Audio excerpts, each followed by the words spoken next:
सातपुडा ते सह्याद्रीच्या उंच कड्याकापर्यातून, दऱ्याखोऱ्यातून, विदर्भातील गोंडवाना पट्ट्यातून ते पठारी प्रदेश, डोंगरदऱ्या आणि कोकणातील अथांग समुद्र किनाऱ्यापर्यंत पिढ्यानपिढ्या निसर्गाशी एकरूप होऊन जगणारा एक समाज आहे आदिवासी समाज.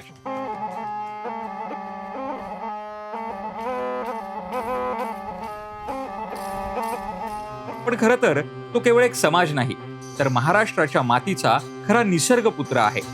त्याची संस्कृती, त्याचे पोशाख, त्याची खाद्य परंपरा आणि निसर्गाशी असलेली त्याची अतूट नाळ यात दडलेलं आहे एक वेगळंच सौंदर्य. वर्षानुवर्ष पिढ्यानपिढ्या जपलेली ही ओळख आजही तितक्याच अभिमानाने उभी आहे. या विविधतेने नटलेल्या भारतात हा आदिवासी समाज म्हणजे आपल्या संस्कृतीचा एक मानाचा तुरा आहे.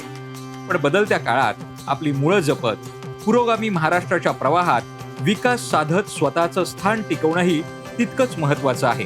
आणि म्हणूनच महाराष्ट्र शासन उभं आहे या समाजाच्या पाठीशी प्रगतीचा दृष्टिकोन घेऊन. महाराष्ट्र शासनाच्या आदिवासी विकास विभागाच्या विविध योजनांमधून ही परंपरा, ही संस्कृती आणखी सक्षम करण्याचे काम चालू आहे. याच प्रवासाचा आढावा घेण्यासाठी आज आपण संवाद साधणार आहोत आदिवासी विकास मंत्री माननीय अशोक उईके यांच्यासोबत. नमस्कार. निसर्गपुत्रांच्या विकासाचे नवे पर्व लिहिले जाते.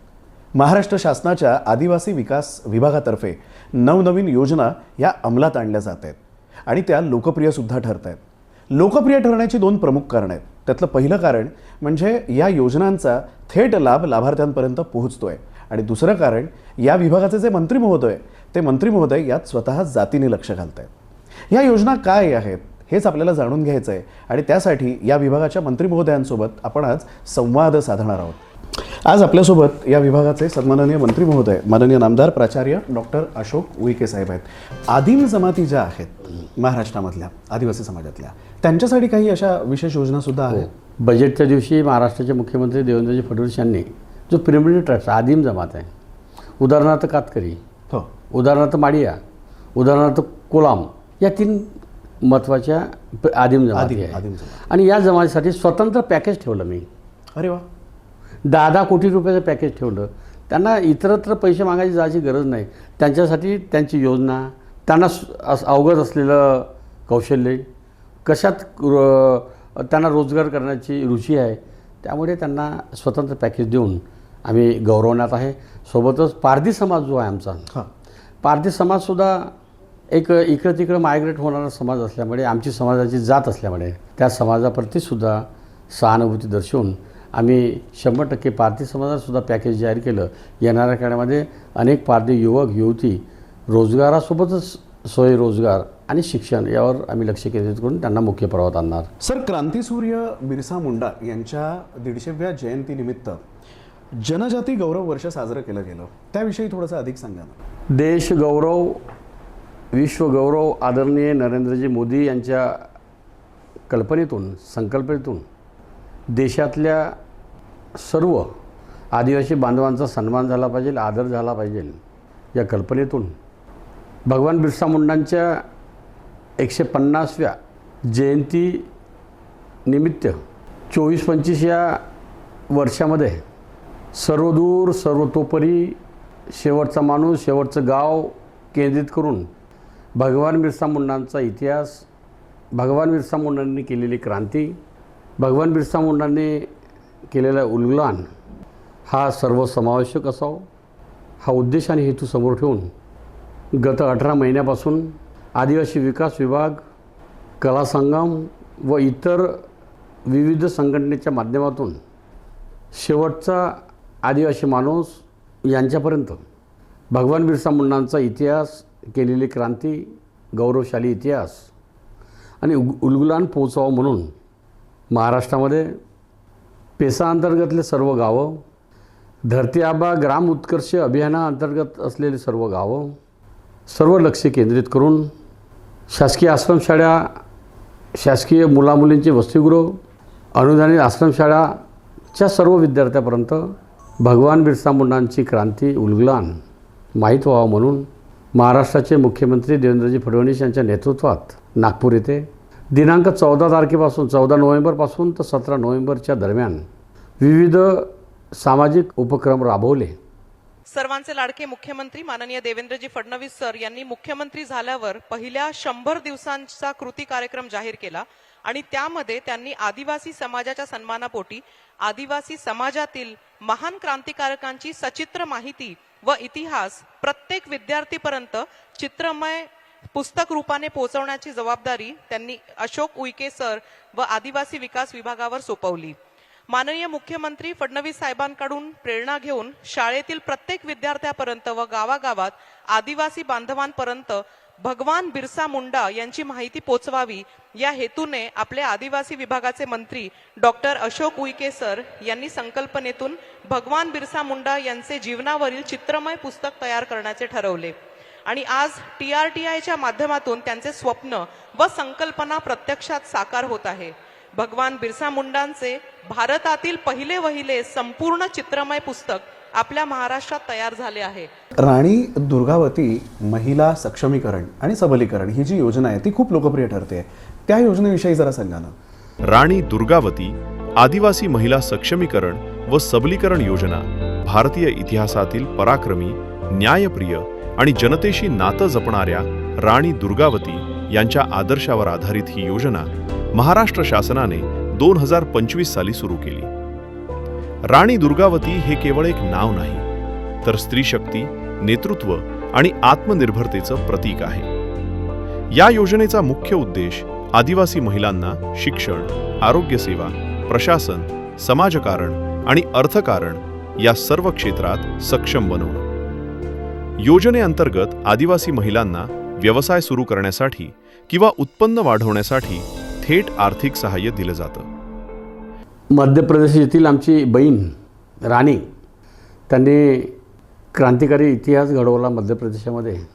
आदिवासी समाजासाठी, जनजाती बांधवासाठी त्यांनी केलेली क्रांती, त्यांचा इतिहास आमच्या डोळ्यासमोर असल्यामुळे मागच्या वर्षामध्ये दिनांक 9 ऑगस्टला राणी दुर्गावती आदिवासी महिला सबलीकरण आणि सक्षमीकरण योजनेचा GR काढला आणि महाराष्ट्रातील सर्व आदिवासी बहिणींना रोजगार आणि स्वयंरोजगाराच्या माध्यमातून इतरांना रोजगार देणारी बहीण निर्माण व्हावं, ती मालकीण व्हावं, तिला आत्मविश्वास निर्माण व्हावं, नियोजन करणारी बहीण निर्माण व्हावं, अशाच प्रकारचा संकल्प घेऊन राणी दुर्गावती आदिवासी महिला सबलीकरण योजना 100% आदिवासी विभागाच्या माध्यमातून, प्रकल्प कार्यालयाच्या माध्यमातून प्रभावी अंमलबजावणी करून लाखोच्या दरम्यान आमच्या बहिणी लखपती दिदी होईल.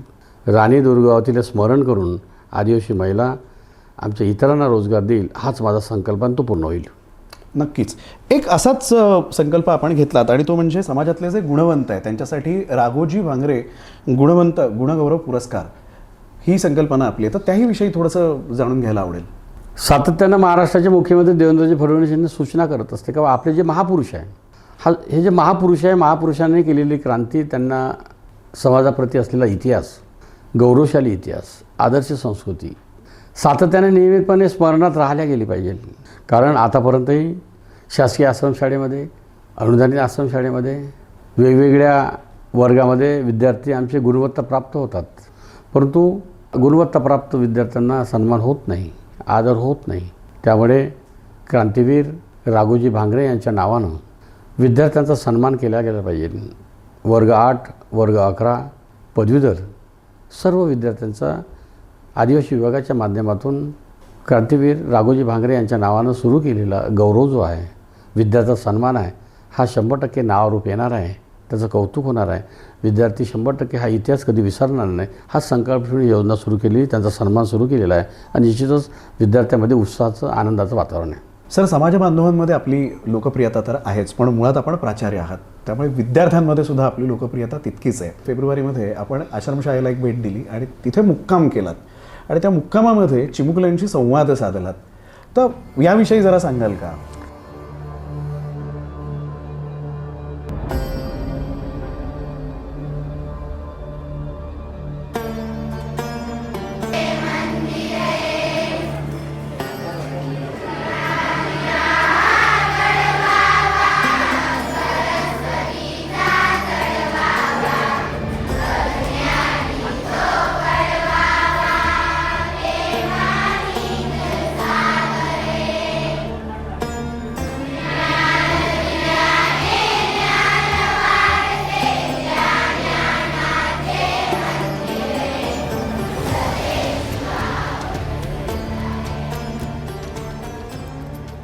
आमच्या शासकीय आश्रमशाळा आणि अनुदानित आश्रमशाळेमध्ये आणि वसतिगृहामध्ये शिकणारा विद्यार्थी अतिशय लाजाळू आणि नम्रताधारक असल्यामुळे, साहेब आल्यानंतर घाबरणारा युवक आणि युवती असल्यामुळे ते संवाद आणि हितगुज साधण्यासाठी संकोच करत असते. हो. त्यामुळे आदिवासी विभागाच्या माध्यमातून यावेळेस संकल्प केला होता, ज्या दिवशी शाळा भरते त्या दिवशी आम्ही महोत्सव साजरा केला पाहिजे, उत्सव साजरा केला गेला पाहिजे. प्रत्येक शाळेवर आमदार आणि लोकप्रतिनिधी व सामाजिक कार्यकर्ता जाऊन प्रथम दिवशी येणाऱ्या शाळेमध्ये विद्यार्थ्यांचा, माझ्या आदिवासी मुलामुलींचा सन्मान केला पाहिजे, सत्कार केला पाहिजे, त्यांना प्रोत्साहन दिलं गेलं पाहिजे. हा कार्यक्रम राबवला.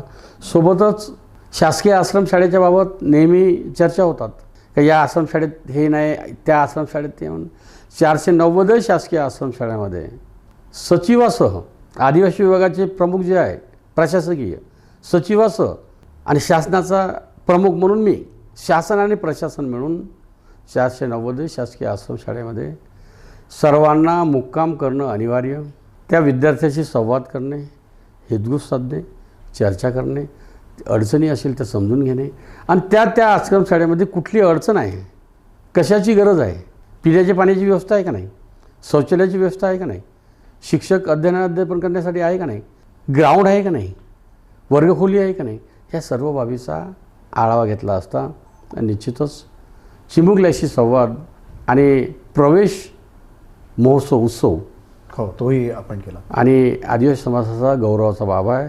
एवढंच सोबत नाही सर, यावेळेस आदिवासी शासकीय आश्रमशाळेच्या माध्यमातून प्रत्येक मुख्याध्यापक आणि शिक्षकांना जबाबदारी दिली होती. वर्गामध्ये पहिल्या दिवशी शाळेमध्ये येणारा विद्यार्थी भाग वेगळा, परंतु जल्लोष आणि उत्सव साजरा करा. मी यावेळेस प्रत्येक गावाला जाईल, प्रत्येक कुटुंबाकडे जाईल आणि त्यांना आश्वासित करेल, त्यांना विश्वास संपादन करेल आणि जास्तीत जास्त शासकीय आश्रमशाळेमध्ये विद्यार्थ्यांचे प्रवेश कसे होईल असं पालकांना विश्वास करून त्या गावामध्ये जनजागृती, लोकसंवाद, लोकचळवळ निर्माण करावं, जेणेकरून शासकीय आश्रमशाळेप्रती सहानुभूती, प्रेम, विश्वास निर्माण व्हावं, पालकांचं येणं जाणं व्हावं. पालकांना वाटायला पाहिजे की बा आमचे हे शिक्षक जे आहे ते पालक आहे, आश्रमशाळा हे आमचं घर आहे, असा आत्मविश्वास निर्माण करण्यासाठी आदिवासी विभागानं मागच्या वर्षी छोटासा प्रयोग केला. तो प्रयोग धरून येणाऱ्या काळामध्ये यापेक्षाही कसा प्रभावशाली कार्यक्रम होईल याचं नियोजन सुरू आहे.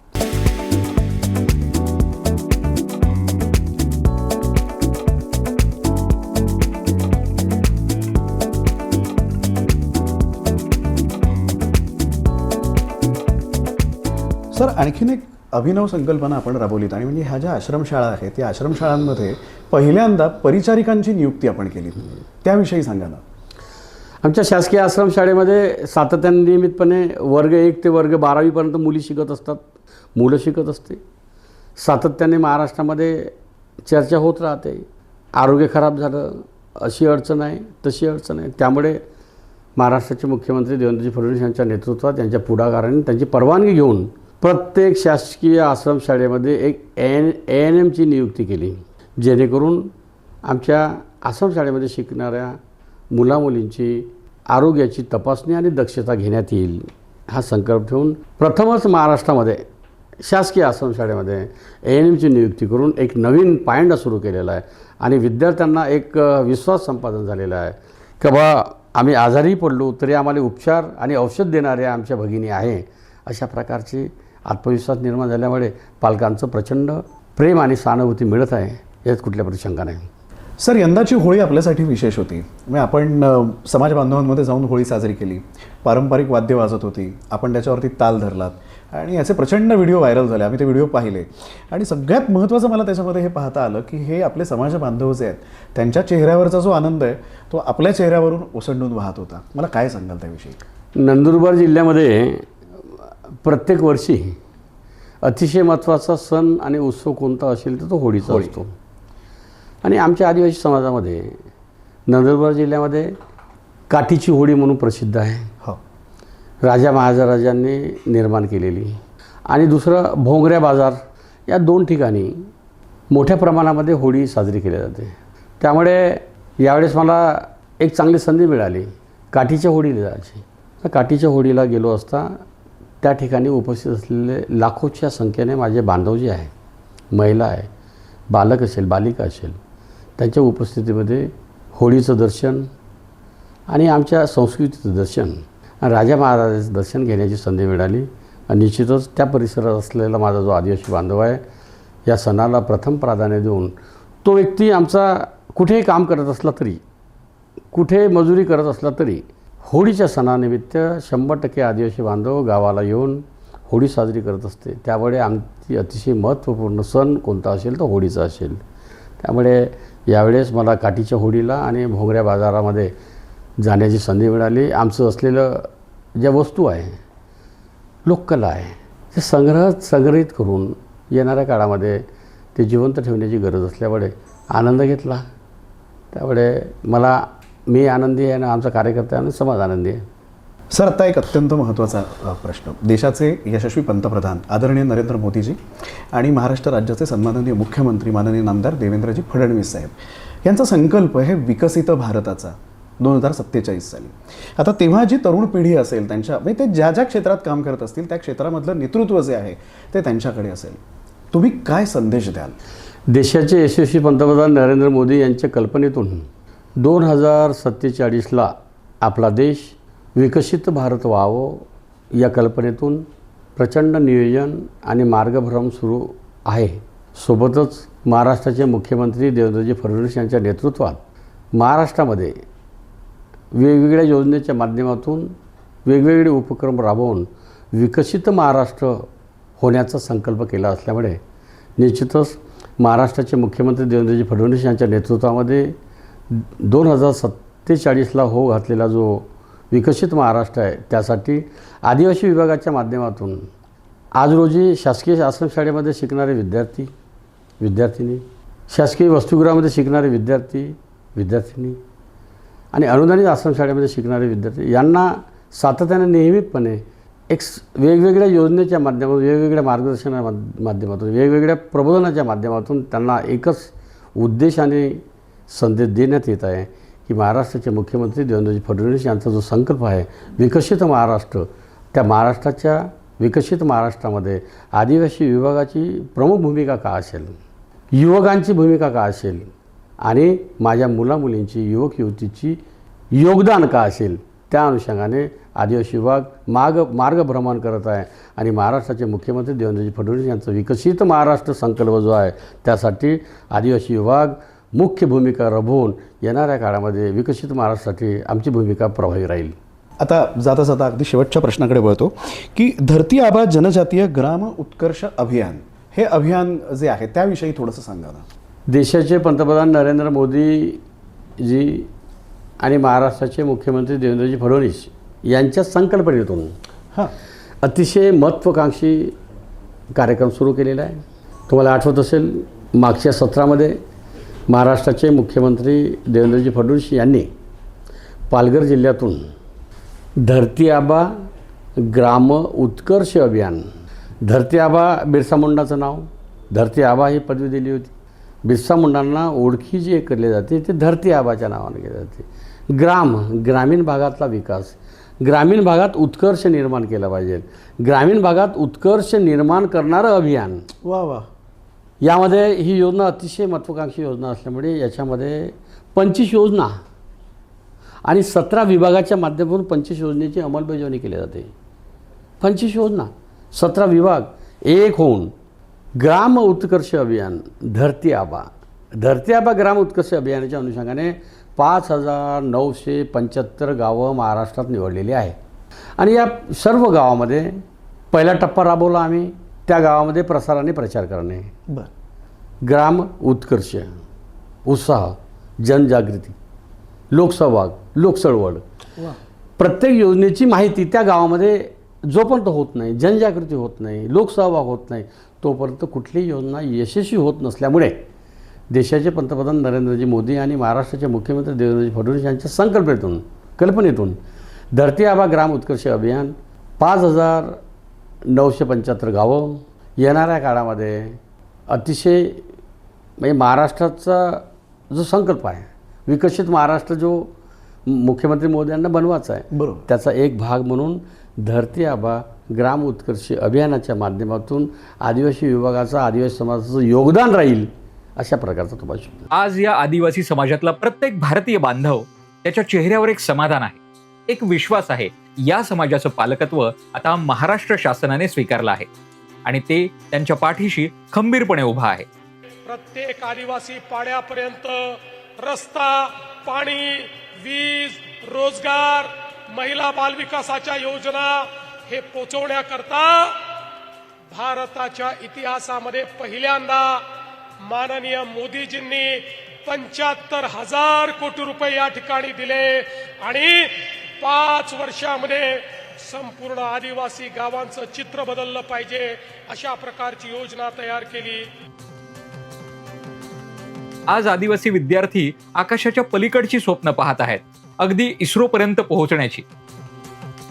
आपल्या आदिवासी भगिनी स्वतःच्या पायावर उभ्या राहत आहेत, आत्मनिर्भरतेकडे वाटचाल करतायत.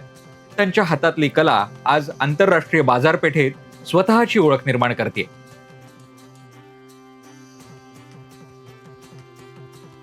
आणि हे सगळं घडत असतानाच त्यांची परंपरा, त्यांची संस्कृती ही तितक्याच ताकदीने जपली जाते. मुळांना जपत स्वप्नांना पंख देणारा हा प्रवास आदिवासी समाजाच्या उज्ज्वल भविष्याकडे आत्मविश्वासाने वाटचाल करत आहे. आणि हाच आहे नव्या महाराष्ट्राचा खरा चेहरा.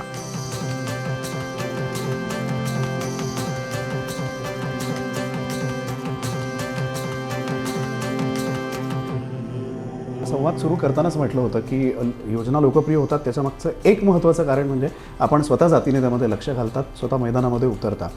आपण एक लक्षात घेतलं पाहिजे की आदिवासी संस्कृतीचा जो इतिहास आहे तो गौरवशाली इतिहास आहे. मुळात आपण तो समजून घेतला पाहिजे आणि आपल्या पुढच्या पिढीला तो समजावून सांगितला पाहिजे. महाराष्ट्र शासनाच्या आदिवासी विकास विभागातर्फे उत्तम पावलं पुढे त्यांनी उचललेली आहे आणि त्यासाठी मंत्री महोदयांनी पुढाकार घेतलेला आहे. माननीय मंत्री महोदयांच्या नेतृत्वाखाली निसर्गपुत्रांच्या विकासाचं नवं पर्व हे यशस्वी ठरेलच, पण कारकीर्द ही दैदिप्यमानही ठरेल यात तिळी मात्र शंका नाही. साहेब, आपण या संवादामध्ये सहभागी झालात, आपले मनपूर्वक आभार. धन्यवाद.